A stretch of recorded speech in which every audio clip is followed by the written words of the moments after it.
people using Lysol in a improper way. Oh, yes. So my question is, because I know what Lysol's for, obviously, but there's people obviously that are scared and concerned right now, which makes sense, right? But Right. like they're spraying down themselves or their children or like their apples before they eat them. And I don't think that's how it's intended to use. And I just wasn't quite sure. And so I No, wanted it's to not. wanted to find out like what is the best way that Lysol is recommended to use so I can help spread the information. And then you're from the EPA, right? Yes, Okay. EPA registers those products. Okay. And so the best way is, of course, to consult the label. You should always follow the label. We say the label is the law. So they should always follow what's on the label. And I'm quite certain it doesn't say use it on food. Okay.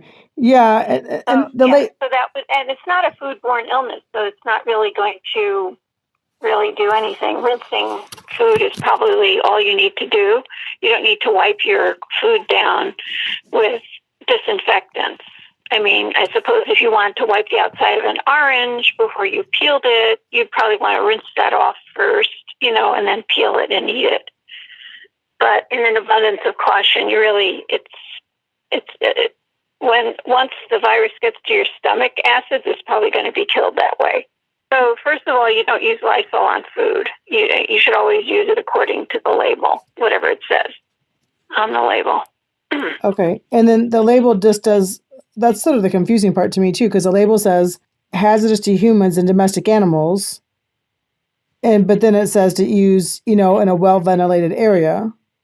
And it does not say to spray on skin or to spray on your person and that kind of thing, but people are. Right, and the demarcation is FDA is things to use in or on the human body. So hand sanitizers, anything used on your person, that would be FDA. EPA is always on a hard surface or on another kind of surface. And the reason they have those hazards to domestic is because any pesticide in strong enough concentration is going to be toxic, and we need to have information on the label if somebody does use it improperly to address that. So we have emergency information and first aid information on the label. So that's always on the label. Those are kind of standard. So is Lysol in the pesticide range of products?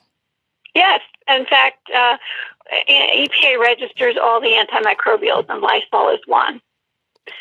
So it's unusual because other countries, mostly the health departments, register those. So in Canada, for instance, you'd have the Department of Health registering the disinfectants. But when EPA was created back in 1970, they put it all together. So we work on all of the agricultural products as well as all of the antimicrobials, and disinfectants are included. Okay. I didn't realize that. Okay, so the EPA's hard surfaces body is the FDA. Right. And the CDC just governs what all of you guys say. Like CDC is health, so they're saying use an EPA registered disinfectant in their materials, and then we're the ones that do the registration. We evaluate, we study those. All of that takes place in Washington, and then they're produced and distributed across all the states. And they're also registered in the states where they're distributed and sold as well. Okay. And so obviously then, since that's your department, then you guys are making sure that there's warning labels on products so the consumer can read it to make sure they want to use it or know how to use it. Yeah, and that's a good point, because before you buy a product, we always recommend reading the label first before you make the purchase, because maybe it's not the right product for where you want to use it or what you're looking for. So we always encourage people to read the label before you purchase the product.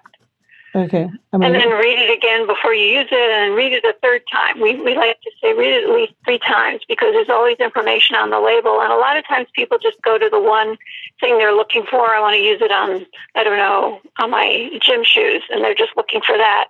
And they may not look and see whether, it's something that has to remain wet for 10 minutes in order to work. So that might not be a good product to use on your gym shoes. You know what I mean? So you really need to read the label and see how it's how it's used, which are under the directions for use, and then determine which product is best. Okay, I think I didn't know. You said someone's using it on food, on the food and giving it to their kids. Because I was thinking, if you want somebody to look into it, you'd probably report that to the Department of Ag. But it sounds like it's, I don't know, a health concern too. Yeah. I just wanted to get back to you. Yeah, I appreciate it because people are just concerned, and it's on the EPA's website saying this is what we should be using to kill this, so they're spraying their kids and their food and all this kind of stuff. Yeah. Well, everybody's nervous, and there's a shortage of products, so sometimes people are using something at home that they bought for another purpose, and they're saying, oh, well, this is a cleaner, maybe it'll work. And that's really not what we want people to do. But we'd rather have people use things logically. And really cleaning is the best thing. Washing your hands, keeping things clean, soap and water, rinsing really well. That's probably your best first step. And only if you're really, I don't know, if you're doing food preparation or something like that, where you really need to make sure you don't have any problem and you're not spreading it, then you want to use your sanitizers or your disinfectants on the surface. Does anything work with, for example, hydrogen peroxide or what's that stuff called, vinegar? Well, some products, I don't know that we register vinegar. It may be in combination with other products. There are products registered with hydrogen peroxide on them. Okay. So, and another good source for you is the National Pesticide Information Center, NPIC. If you Google them and you go to their website, they are a contractor, and it's usually people that are in the medical field, and they're interested in really health related to pesticides. And you can go there and get information, and there's a really good rundown on all the COVID issues, the disinfectants, and the different types of disinfectants. So I would recommend going there. And if you want to give me your email, I could send you some information. Great. Okay. And are you in an outreach field or? I do work with the community, and so yes, and I just some of the stuff that's going on right now is just like obviously rightfully so concerning, but at the same time I'm just like, dear God, we shouldn't be spraying apples. Do you know what I mean? So yeah. I mean, it's not time to abandon all logic and caution. To be kind of concerned, but not react in irrational ways. We're hoping. So.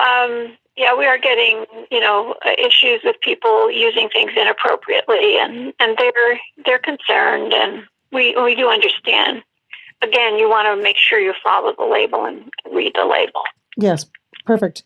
Okay, hon, I appreciate your time. I know you're very busy in your job. I know you're busy. Yeah, I'll send you a little follow-up information. If you have anything else after that, please get in touch. Okay, thank you for your time. Okay, you're very welcome. Bye-bye. Bye-bye. Okay, that was the EPA. Today is April 6th, and great information. I can't wait to do a video on this and help people understand the right way to use products. Thank you very much.